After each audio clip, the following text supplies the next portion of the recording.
What am I to do? Welcome to He Said, She Said Razor Branding Podcast with Michael Russo and Jaci Russo.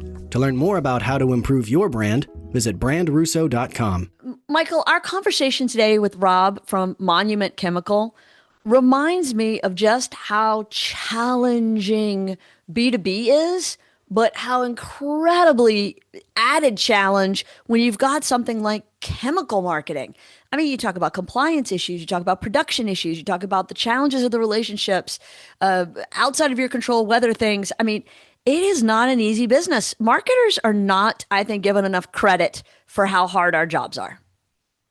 Well, I don't think we could turn this into a for marketers discussion, but I do think, though, regardless of all those challenges, though, what I loved about the conversation was that it still comes down to the same basic things. Is what you are doing or providing helping someone do their jobs and make their lives better? And when you can establish that and communicate it, everything else kind of falls into place, right? That's how you're building those relationships, even in a B2B world, which sometimes I think gets overly cold sometimes, or it's too, cutthroat, or just is business. It's all business. But there's people involved. And when you're able to tap into that in those relationships, which I think Robert does with his company, I think that there's a good aspect to that. So, and also it was fun to talk about, I think we're going to, if we haven't talked about it, Jordan, one of our daughters, is a chemical engineer, and we're constantly lost when she starts talking about her work. We're impressed by it, but she's so much smarter than us. I swear she was adopted, but she is so much like me. It's not even funny. But yeah, she's got a brain for math and science and all that. And she's very good at what she does. But I think she's going to love this. The fact we spent a whole hour talking to somebody about chemicals. Oh my God. She's going to claim her rightful place as the favorite child now. Well, and she's going to judge us too. Like, I can't believe you said that, and you should know that. And Let's not tell her. Let's not tell her. I can't deal with the backlash. She's already smarter. We cannot add to it. It's too much. True. Good point. All right, but so y'all should stick around though and listen to our conversation with Rob, because it's a good one. When the day is through. Rob, welcome to the podcast. Thank you. Well, it's exciting that you're here. I am very excited for a couple of reasons. One, in our pre-chat, I felt like you brought some interesting perspectives. So there's some questions I'm looking forward to digging into. But two, I try to keep this fair and balanced. I try to look for people in industries that we don't talk to all the time that might have some interesting challenges, because marketing is nothing but solving problems and addressing challenges. And so chemical is not one we've done. And so you're the first. You're our first chemical marketer. Great to hear. I guess, hopefully. I think there's a trophy, so you should be very excited. I'm very excited. But we talk about the differences between selling products and services, because that has its own inherent challenges. But add to that the layer of challenges around chemical. Our second child, who is a daughter, is a chemical engineer, and she works as a process engineer for Nalco Water for Ecolab. Absolutely. And so we spent a lot of dinner time chat listening to her talk about chemicals. That's a tough subject to market.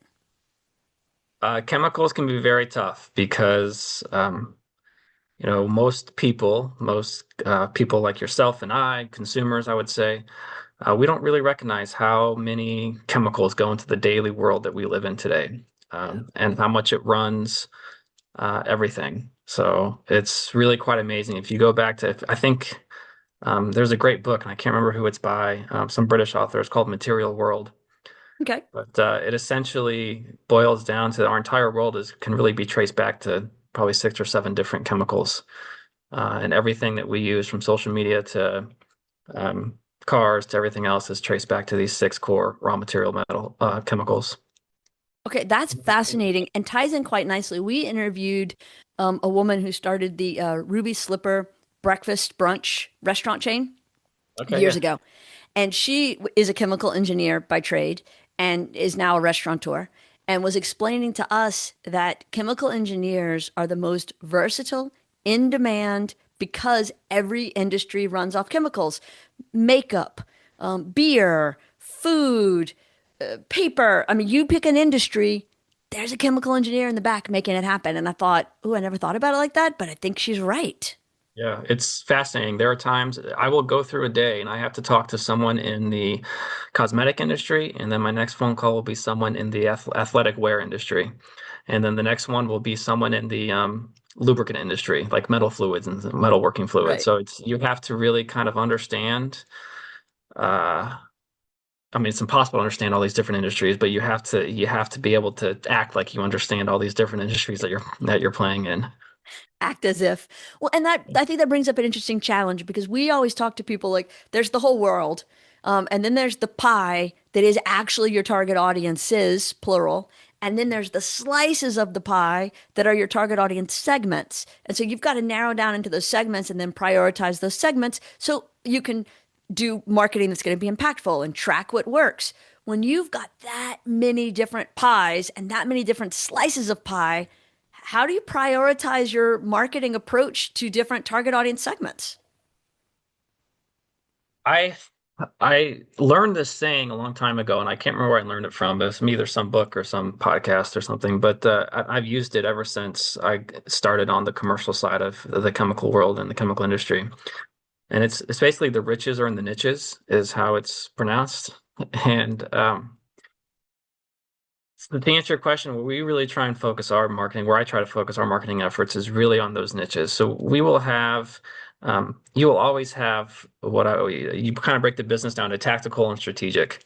And the business always has to do tactical things to make the money and push fixed costs out the door. We have the chemical industry is a very high fixed cost uh, base between all the labor and equipment and maintenance on that equipment and utilities, very high fixed costs, and you always have to have that tactical consumer and that tactical business that or tactical customer that will push those fixed costs out the door. Where you really make your money is on those niches, and so you really want to try and find where those niches are, and how to market to them and how to sell to them. Because that's what allows you and to make the money to pay for bonuses and reinvestment and growth, and reinvestment in assets and reinvestment in people and hiring more people. And so that's where we really try, at least in my role, that's where I really try and focus my time, my efforts is how can I get more of those niches? I only need two people to pay $2,000 compared to 20 people paying 5 cents Yes. to make that money. And I will always take the 20 people paying 5 cents because it helps me pay my fixed costs. But I really need those two people paying $2,000 to help us reinvest for growth. Yeah. Now, No, now 100%. I have a question. Like I was looking at your product list, and it's Yeah. very sexy list, by the way. The Poly A 375,000 is an interesting one, and the Yeah. isopropyl alcohol IPA. I mean, I can barely pronounce half of them. But my question is, when you're marketing, are these products all knowledge industry terms that everybody knows what they are? Do you go out and say, hey, we have the poly CO2 312-53, or is it more in the process itself and it doesn't matter what the name of the chemical is, we just are going to figure that out? You know what I'm saying? Or are these standardized products across the board? Most of the people that I'm talking to know what I'm referring to. Hmm. They tend to know. You are correct that if I went on the street and told someone, "Hey, do you want some Poly A 27 2000?"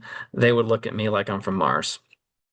But most people, if I say Poly A 27 2000 we offer it's a polyethylamine, most people that I'm talking to would understand, oh, it's a polyethylamine. I know exactly what he's referring to.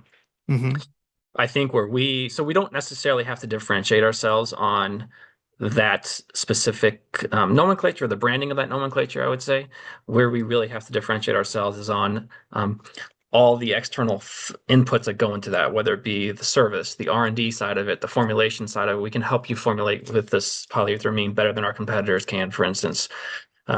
We can help you deliver. We will deliver faster to this 27 2000 product to your factory or your plant better than our competitors can. Or we will be there when Texas freezes over. We're in the Midwest. We will be running, et cetera. So we really have to try and market ourselves on more than just the specific product brand name, if that makes any sense. It does. No, absolutely. Absolutely. And it's an interesting way of like you have to approach it very differently than a lot of people would in that space because, again, your list is long. I mean, and I'm sure there's so many variables going to all that. Like we were talking earlier, I don't know if it was on camera or not, but our daughter is a chemical engineer and she's new, just graduated college a couple years ago. And but we talk to her all the time about the challenges she has in running the plant and the things that go on. She's part of Ecolab and it's one of many factories and all that.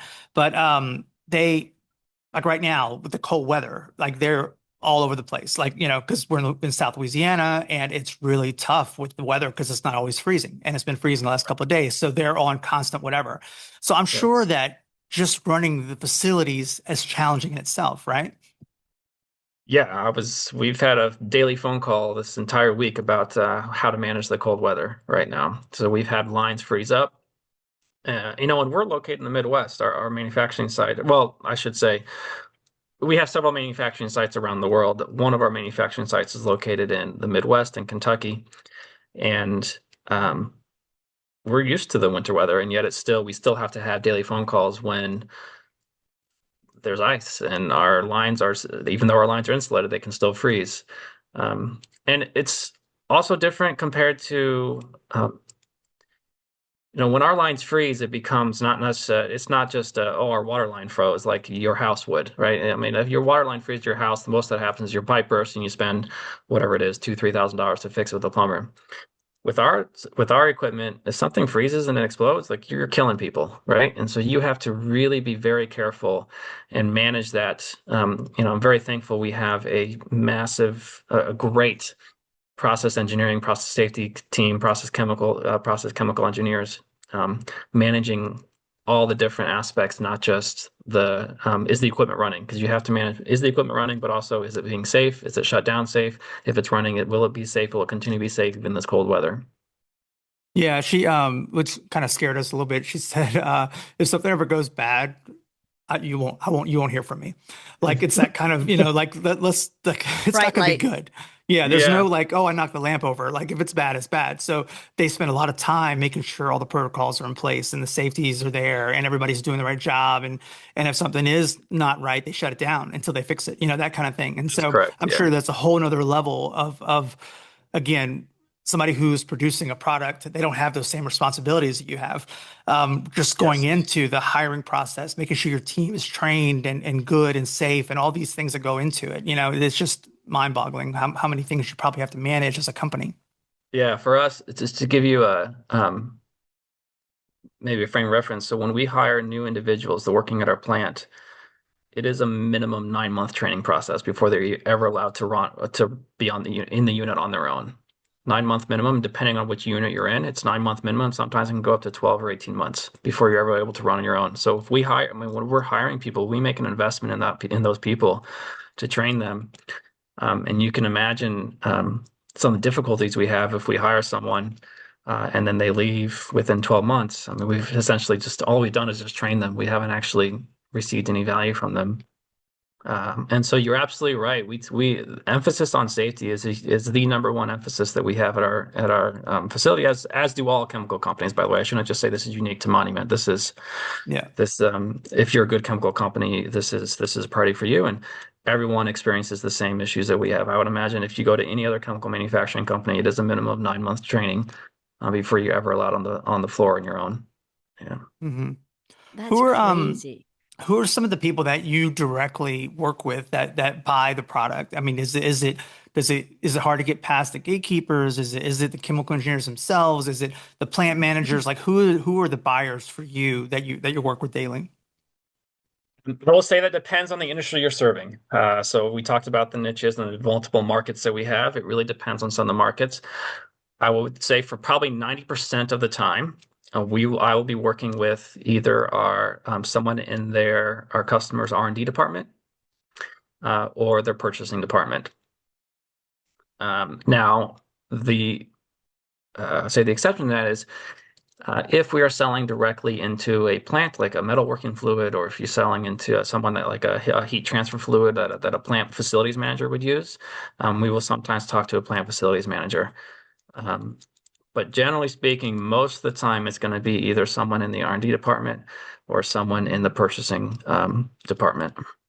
Yeah, I think it's so challenged, especially manufacturing. We're down on the Gulf Coast. We don't do a lot of oil and gas work, but we're familiar with the industry down here. And like the work that it takes to get into putting up a rig, for example, it's thousands and thousands of man hours and so many hands involved and millions of dollars spent. And finding the right person in the food chain that you need to actually talk to can be difficult from a marketing perspective. And any manufacturing plant, like who is the actual decision maker? Is it top down? Is it someone in the middle? Where does that go? And then once you establish that, how do you nurture that relationship and keep it strong? It can be very difficult because the other thing too is even though many of the products that we manufacture and sell are um, there are competitive offsets that our competitors make as well. Uh, it's not just a one-for-one drop-in. So if you go to the hardware store and you buy a hammer, I mean, one hammer you can buy, you can kind of choose to take on that hammer that day, right? But if I'm selling you a hammer as think of it as a chemical instead, um, it can be 9, 12, 18 months to qualify that new hammer or that new chemical, even if they're already using a similar product from a competitor of ours. And so it's not something where you can just go pick off the shelf and then use it in your facility. And so this is and during that 9, 12 months qualification period, it's being passed around to different hands. It starts in the R&D department, and then maybe purchasing, maybe it goes to your health and safety team as well or quality or regulatory team as well for the proper SDS and TDS and government regulations, et cetera, et cetera. If you're going overseas, it's got to go through the different regulatory bodies overseas. So it passes through all these different hands before it actually meets before you actually see that purchase order come into your box. And so that entire line of sales cycle, you're sometimes talking to a lot of different people. It's funny because we interview people in all kinds of industries. Our focus is just B2B. That's kind of a broad category.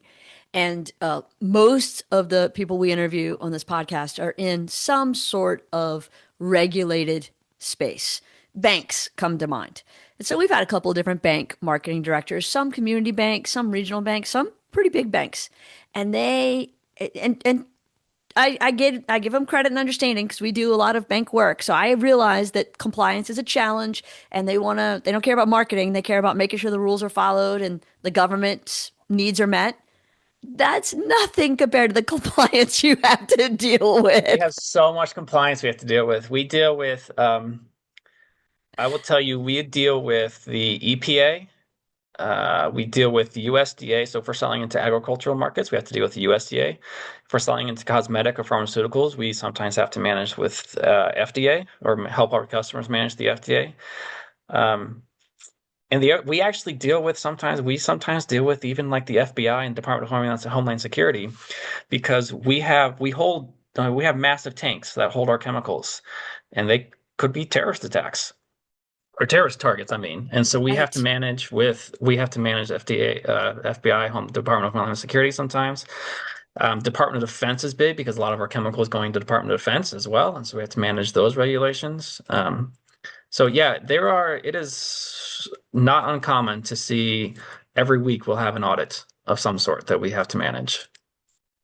Yeah, the clients that you work with, do you feel the industry is there loyalty in that? Like, okay, I'm going to use Monument because there are guys that can trust them, I can rely on them. Like once you have it established, or is it more of a commodity? Like, okay, I'm going to go with the best pricing, or is it what have you done for me lately? Do you find that industry reputation and good work pay off down the line, or is it just you have to constantly reprove yourself?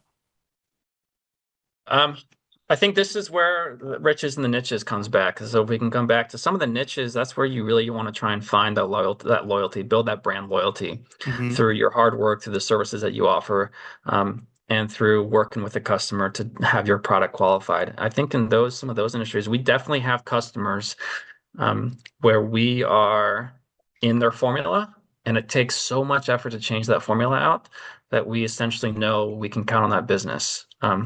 Now, if we were to ever do something to that will destroy that relationship, yes, they will of course reformulate and go find someone else. And so part of the marketing challenge that we have is how do we maintain that relationship and how do we continue to build out loyalty? Because Loyalty is built over a lifetime, but can be broken in an instant, right? Absolutely. Uh, and so you don't want to do anything to break that loyalty through, um, poor behavior or even not being good stewards on price, et cetera, et cetera. So I think we absolutely do have customers, Michael, to your question, that reward us for that loyalty that we've built. I think on the other side, though, for some of the more commodity-based chemicals or maybe even commodity-based customers that we have, that is sort of a what have you done for me lately type of thing. And you're constantly battling on price, but you know you need them to help move fixed costs out the door. And so the challenge there is how do you manage them for the next 15, 20, 30 days, which can be its own set of challenges at the same time, right? You can constantly manage them. How do we deliver product when they need it? Where can we provide that extra level of service that our competitors can't to maintain that business? Yeah, I think, and especially in the manufacturing industry, it seems like the more you kind of work into getting to know people and what they're doing and how they're doing, like those relationships. I guess what I'm getting at is we talk a lot about branding. It's how do you make somebody's lives easier? How does what you do, how does what you provide enhance what they're doing, And once you're able to tap into that, it's almost like you become irreplaceable in a way, because if I'm working on a job, I want to make sure that I call the guy that I can rely on. He's going to show up. The product's going to work. I don't have to worry about my job being in danger because I hired the wrong guy, because I got the wrong product, because, it's a food chain. If something, I get your product that comes in, it goes bad, and they're not going to get in trouble. Well, they may get fired eventually, but I'm the guy. I'm the hiring guy, right? And so again, it goes back to that same principle. No matter what industry you're in, no matter what you're doing, you have to establish what you do, how it's going to help somebody, and then reinforce that over time. Yeah, I have always believed that marketing is not a sole function within the chemical industry. It is a cross-functional um, endeavor, I'll say, Mm-hmm. from our manufacturing team to our R&D team to our customer service team to our sales team. It all goes to building that brand. Our R&D team has to deliver products to our customers efficiently. Our logistics and supply chain team has to make products on time, in full, in quality, 100% of the time. Our customer service team has to be responsive to our customers when they call or email. And so it is all that goes into building that loyalty and building that relationship. To your point, Michael, almost not everything, but a lot of it is built on relationships in this industry. And you can only put out so many marketing contents and trade magazines, advertisements, and so on and so forth. At some point, how you behave as a whole company builds that brand and builds that loyalty. Yeah, I mean, you can't mandate how somebody feels about you, but you can help influence it, right? And Yes. so marketing, I think a lot of times, especially in the B2B industry, it becomes a support tool more than a direct tool, because Yes. maybe it's not going to push the needle right away or make somebody, oh, I saw an ad. But if you're already in a relationship or if you're already contacting, it kind of supports it over time. How do you keep that top of mind awareness? How do you reinforce what you're saying? How do you make it easier to take that call or pick up the phone when you do call, that kind of thing? It's just kind of tending to the relationship, Yep. I 100% agree. Yeah. And so when you think about the challenges of that relationship building, back to Michael's point a little bit ago, it used to be you could just send a sales guy to drop in and bring him lunch, drop off biscuits or take him to a drink, go to a steak. That relationship part seems like, especially since COVID and just changing challenges in the marketing industry, that relationship building is not an option anymore. They can't accept gifts. You can't get past the gatekeeper. So how do you build new relationships with people when you can't have a face-to-face relationship? What marketing have you done to help kind of overcome those challenges? Yeah. So you are right. I mean, certainly there's always the steak dinners and the golf outings. They still exist, but I don't think they have near the eminence or the prominence that they used to have, Agreed. um, even 20 years ago. And so marketing today is different than maybe it was 15, 20 years ago, when it was a lot easier to have those for lack of a better term, backroom steak dinners, right?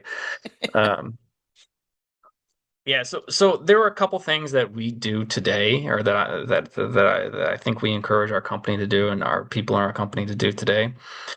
Um, One of them is it is always easier. Well, we have a philosophy, at least, that it's easier to try and find new business and market to existing customers and take new opportunities that they're bringing that they want to launch and have them make sure that we're their first supplier of choice. And so we do a lot of um, trade shows, um, conferences. I encourage our R&D team to publish papers, academic journals, both trade journals and academic journals. We try and do marketing content in trade journals. We do a lot of conferences. I try to give talks and product presentations at various conferences, because that's where all of our existing customers are today. And then when we meet with them, we try and say, listen, we are growing. We want to invest in your growth as a customer. We want to be that supplier choice that when you're launching new products, you give us a shot to have us be a part of that formulation, have one of our chemicals be a part of your formulation, right?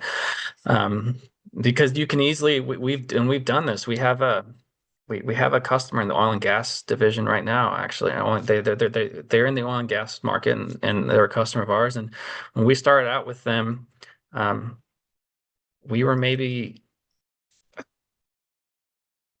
we were a very small amount of their. I mean, maybe 100,000 pounds a year, 200,000 pounds a year is all we sold to them. And now we're doing 10, 15 trucks a month with them almost, all with different new products that we've grown with. I mean, it took 8 years, right? So it didn't happen immediately. But you continue to build that service, and you continue to build that flex. We market ourselves as we're flexible, we're agile, and because one of their big sticking points was, well, the oil and gas market changes constantly. Sometimes different fields and different geographic areas require different chemicals, and we're not really sure where we're going to be the next month. Are you able to adapt with us? And essentially we were like, yeah, give us a shot. Let's see if we can adapt. And that adaptability was huge in their choice of trying to continue to launch new products with us. And so we have a pilot plan actually where we can test and trial new products, and they love it because they send us new products that they want to try. We put it up in our pilot plant. They test in the field. They like it. We send it to the commercial unit, and they end up launching it into their new formulas. And it's been phenomenal for us. It's been great for us. It's been one of our good success stories. I mean, again, it took 8, 9 years, but it's been great. Right. I love that. How do you make trade shows and conferences work for you? Do you feel like you've got a certain strategy that gets you an edge beforehand, certain things you do during? I'm not looking for trade secrets, but just how do you feel like you get the most ROI out of those trade shows and conferences? Because it feels like people didn't work that muscle for a while and they're super out of shape. I've been to I've spoken at a couple of conferences the past few years, and it's like people are standing against the wall and they're not really sure who to talk to or what to say, and they're maybe don't have a space, and so they're just walking the floor. And it's like, did y'all all forget how to do this? So what are your tricks? What's your advice to give to people who want to make the most of it? A couple things for us. One, we always have pre-meetings, and so we have a template where we fill out ahead of time. Here are the existing customers, potential customers that we want to meet with, set up meetings with them.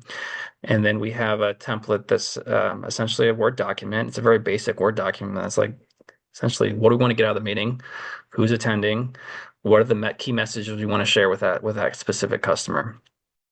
I think the other so the preparation is key. I think the other thing that has helped us a little bit too is our conferences is a chance for us to, I guess, bring in the senior managers, for lack of a better term, bring in the big dogs, for lack of a better term. Very rarely when we're talking with customers do we have a chance for our executives to meet their executives. And it seems more and more, at least in these conferences, is where the executives tend to show up, but they're often in the back room where no one can, they're not walking the floor, they're in the back room where no one can see them. Right. But if you can get meetings set up ahead of time, this is the chance for your executives to build a relationship with their executives. And that relationship, I think, can go a long way. Yeah, for sure. For sure. I love that. You know, we were talking about kind of how the supply chain disruptions can happen. We're kind of in that right now with this winter weather that we're all experiencing. Because it's the last week of January while we're recording this, and everybody's in the middle of their own blizzard Yes. apocalypse. And, you know, I look back through history of, you know, the Suez Canal blockage, which felt like it went on forever, previous Gulf Coast freezes, don't even make me say global tariffs, because that has definitely been on everyone's mind. And you referenced it earlier. So, how do you maintain through marketing customer confidence when forces completely outside of your control? You know, Michael and I talk about uncontrollables all the time, whether it's in a restaurant or a chemical company, there are things outside of your control. How do you use marketing to either help prepare for it or soften the blow from it or recover from it? So two ways, really. The first is communication, and the second is sometimes through pricing. Um, but through communication, I think it's very important to be authentic and vulnerable in your communication with the customer. You have to keep in mind that we're all essentially going through the same thing. You know, they're all missing shipments. We're all missing shipments for freezes or tariffs or whatever else. Or we're seeing customer downturn. They're seeing customer downturn. And I think being authentic in your communication with the customer, with your specific customer, and saying, even if it's just a matter of, hey, we just had a massive winter freeze. I'm working on your shipments this week. I'll send you an email in 2 days as to once we have it figured out, right? I think that goes a long way to building that loyalty. Yeah. And I think the other thing too is being good stewards of price. It can be very tempting to, when there's a massive disruption and you're the only supplier in town, it can be very tempting to increase prices to the point where it's almost unbearable to live with. And I think you have to be very diligent and understand when you can do that and when you shouldn't do that. I think you obviously want to make the most money that you can, but not at the expense of long-term relationships.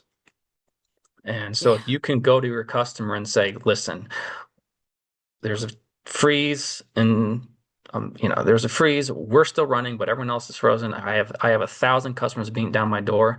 I can't send product out at the existing prices. I have to increase prices a little bit. You're a key customer of ours. I want to keep you supplying. Please accept a X% increase for the short period of time until we can get through. And I think a customer really understands that is okay as long as you're not increasing to the point where they feel like you're taking advantage of them. I think that's a great way to approach it, but I don't think everybody does that. I think, I think in the B2B space, what we've learned over the years is that I think people approach it a certain way. They forget the human element sometimes. And especially on the larger scale of things, they don't, our definition of a brand is an emotional connection to something. And I think, like what you're talking about, when you feel like you're talking to somebody who their friend, it's easier to forgive when there's mistakes. It's easier to forgive and move on. You're not going to hold it that much against them when there's a relationship established. And it goes both ways. You may have, like what you're talking about, have some short gain with that, but they're going to remember that. And then when it comes back around, they're going to be the first one to not be loyal, to not jump ship when as soon as things go bad. And so keep that human element at all times, whenever you can. I know it's hard, but the more you can do that, obviously, that's part of this whole process. I mean, it's not just advertising or ads. It's how do you actually treat people, and how do you enforce that, and how do you make that part of your culture, and how do you make that part of from top down, how you answer the phones all the way up to, when you're driving for someone, when you show up there, how are you representing your brand and your company?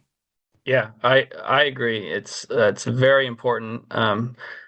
And it's also important to do your homework ahead of time to know where your pricing actually is. We built a tool. I actually spearheaded. I built a tool essentially to return to return to constrained asset. And it's understanding when you are full, what is your constrained asset and where is that money going? As an example, if a product makes, and I'm making these numbers up because I'm obviously not going to give away any secret information, but if a product makes $2 a pound, but it takes 5 days to go through a reactor, is that more profitable than something that makes 5 cents a pound but takes 30 minutes to go through a reactor? Right? If you're constrained on reactor time, where's that money actually going, and where should I increase price? And this can be done on anything. Constrained asset could be warehouse space. If you're in a B2B and you're a warehouse space, if you have a massive piece of equipment in your warehouse and it's taking up so much square footage, is that actually more profitable than buying a bunch of small, tiny things and putting that all in the same spot? So we can do it to constrained. If you're constrained on raw materials, where's the most money that you make on a specific raw material that's going into your equipment? So when you have these supply disruptions, and suddenly everything is tight, it's really important to your homework at a time to know where can you increase price, where should you increase price, both from internal constraints and then also from a customer basis, as we just talked about, is what customers can absorb the increase in price, knowing that we have a strong relationship as long as you don't take advantage of them. Fair enough. And I love that approach to it, because I think when you can have that level of transparency and communication with people, you're building a relationship, to the conversation we've been having about making it not transactional, not a commodity, but making a real relationship. You have to have a profit to stay in business. So, when the tariffs impact you, you've got to pass that on. You can't eat it. Can't eat it. Yep, exactly. Yeah. Yeah, I think that's fair. I think it's very fair. So you are basically a one-person marketing department for a global company, and you also kind of lean into sales quite a bit. How do you manage all those pieces? Yeah, so There's always a pause. I know. I'm managing. I'm getting there. yeah, I mean, there is times where you constantly feel like you're just drowning and you're trying to keep your head above water, let's be clear. But Yes. I think from a marketing stand, if I can separate the marketing from the sales a little bit, from a marketing standpoint, we have two key pipelines. We have the sales pipeline or the sales funnel, and we have the product development pipeline. And I think from a marketing standpoint, I look at, are we keeping our sales opportunity funnel strong, and are there new products trying to be put into the new product development pipeline constantly? Knowing that not all of them will be successful, obviously, but if I look at the top of the funnel, how large that top of the funnel is, it being filled with not only quantity but quality of opportunities? And we look at that. We have a weekly meeting where we look at the product development pipeline, for example. And from the sales team, we actually have weekly meetings where we look at our opportunity funnels as well. And so from a marketing standpoint, standpoint, I'm always looking at, is our sales team filling the sales opportunity pipeline or the new product development pipeline? Because ultimately the new products come from the market as well, market opportunities. And then from the sales side, how well are we executing on that? So am I filling the top of the funnel with quality and quantity? And then how often am I executing, knowing that it could take 6, 9, 18 months for an opportunity to come to fruition, if not longer. Especially new product development. New product can take upwards of 3 years sometimes or longer. So I do my best to try and separate the functions in my brain when I'm looking at opportunities versus execution, and trying to judge our performance on that. That's the easiest way I can think of it without becoming overwhelmed. No, that's a great way to think about it. And it's crazy to me when I think about, marketing in so many ways is so similar, from industry to industry. It's find your niche, it'll make you rich. It's understand the message that you really need to connect with people. It's communicating clearly, driving demand, changing the conversation, building awareness. That crosses all industries. Yep. But then we talk about the work you're doing with a lead time of 3 years. I mean, that is a heavy lift. It's a very heavy lift. And we actually have data on this where we prove that it takes an average of 3 years for a new product to be commercialized. and keep in mind that not all new products that are commercialized are successful, Right. right? So you're talking 3 years or longer to find the home run. So you really have to this is where marketing, I think, really plays a key role, is you have to really come with quality opportunities at the top of the funnel. It's not just a lot of people I've seen a lot when I see other thought leaders, and they focus on quantity a lot, quantity of leads. Quantity is important. I don't want to say it's not important because it definitely has its place. But for us, knowing that we have a 3 to 5 year development pipeline timeline, it really needs to be quality for us. And are we filling the funnel with high quality leads and high quality opportunities that we have a decent success of putting through, and knowing that even if they're put through, it may not be successful commercially. Yeah. No, I couldn't agree more. And I think that becomes, as noise increases, as AI junk marketing increases, and I'm a huge fan of AI, but a Yeah. lot of it is junk marketing. People don't know how to use the tools the right way. Yep. I think that quality is going to continue to be the thing that separates. And so Mike and I talk about this all the time. He hates all the AI things for the most part. And I'm like, it's okay. It's okay because human led quality effort is going to create human attracted quality relationships. And the slop is going to drop to the bottom. Yeah. I don't, Yeah. and to clarify, I don't hate it. Actually, I love it. I think it's really cool. I just, again, it's like giving everybody can, starting tomorrow, everybody's going to be allowed to get in their own jet and fly it. No training, just jump in a jet and fly it. And because it's automated now and you just have to press a button. Well, I trust that about as far as, until bad things happen, and that's kind of what's going on with AI right now. Everybody has access. Everybody is doing it. And it's a bit messy, and it'll start to clear itself up, I think, when they really start charging for these things, and it'll really start to get more complicated to use them. But right now it's every man for himself kind of thing. And you see a lot of people that are just like, oh, I had AI do it. I had AI do it. Or I threw it into ChatGPT, and I'm like, and I see it. I'm like, yeah, I can tell. I can tell you did that, and good for you for making that effort. But it's a muddy field right now.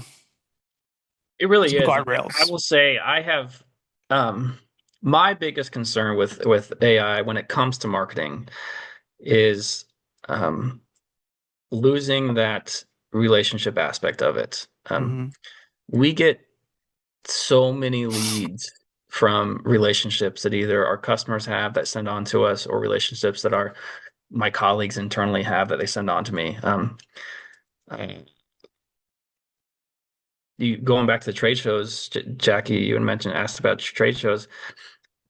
I like uh, I like going there because, especially because our executives have so many relationships that we don't even know about, that you can just take an executive around the floor and be like, introduce me to that company because I know you know them, right? Or even other colleagues, maybe not executives, but someone else that, just you get those introductions for. I mean, AI cannot make an introduction for you.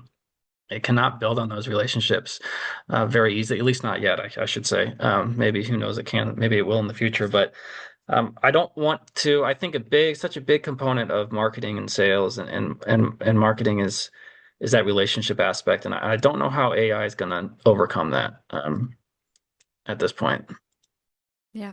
I don't think it will either. I think that it is a brainstorming partner. I think it's a useful tool. I love some of the automations, but the humans are still necessary. So I think Michael Russo's job is safe for a little bit longer. I hope so. Well, the Fingers worst thing is, crossed. like, again, because a lot of people, they use it for everything now. It's like their go-to. I'm going to write an email. I'm going to respond to emails. I don't know how to respond to this, so I'm going to have ChatGPT to it.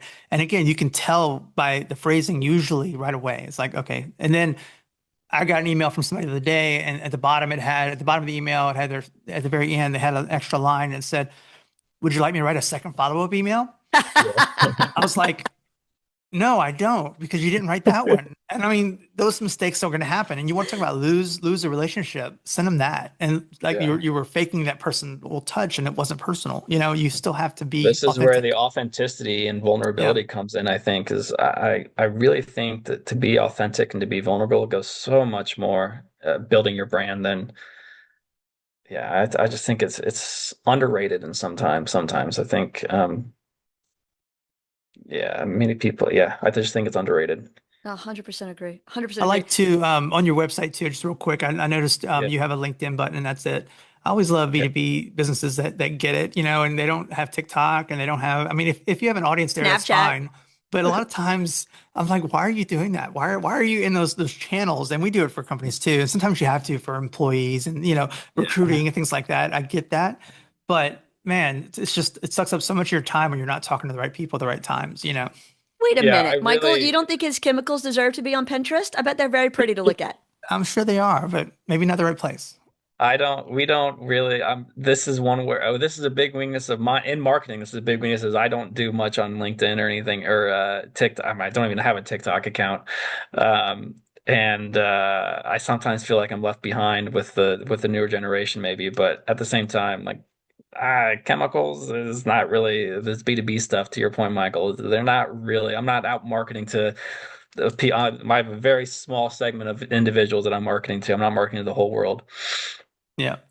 Yeah. I mean, it's knowing your audience, knowing who you are and knowing how to reach them. I mean, those are the core fundamentals of it all. Yeah, absolutely. For sure, for sure. Well, think this could go on for probably another 3 hours, but I have to cut y'all off because, it'll go on for another 3 hours. Rob, thank you. Your insights and perspectives are exactly what I was hoping for when we connected, and I really appreciate your time. Well, you're very welcome. It's great to be here, and yeah, thank you so much.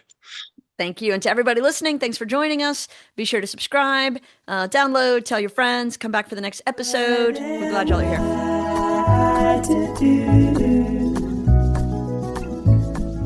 When the day is